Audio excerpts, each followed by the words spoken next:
সুবহানাহু ওয়া তাআলা বলছেন وَإِذَا أَخَذَ رَبُّكَ مِن بَنِي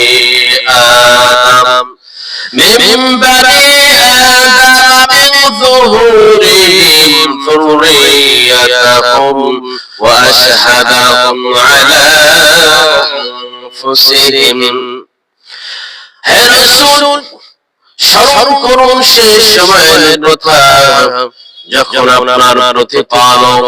বনি আদমের পৃষ্ঠদেশ থেকে তাদের বংশধরকে বের করলেন এবং তাদেরকে তাদের নিজেদের উপরে সাক্ষী বানিয়ে জিজ্ঞেস করলেন আলাস্তু বিরাব্বিকুম আমি কি তোমাদের প্রভু নই সমস্ত রূহ জগতের রূহেরা তখন বলছিলেন ক্বালু বালা হ্যাঁ অবশ্যই অবশ্যই আপনি আমাদের প্রতিপালক আপনি আমাদের প্রভু শাহিদনা আমরা এতে সাক্ষী রইলাম আল্লাহ রাব্বুল আলামিন সুবহানাহু ওয়া তাআলা বলছেন আমি তোমাদেরকে তোমাদের নিজেদের উপরে এই জন্য সাক্ষী বানাইলাম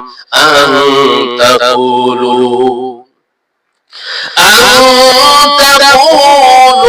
ইয়াউমাল কিয়ামা কিয়ামত দিবসে তোমরা যেন এই কথা না বলতে পারো যে ইন্না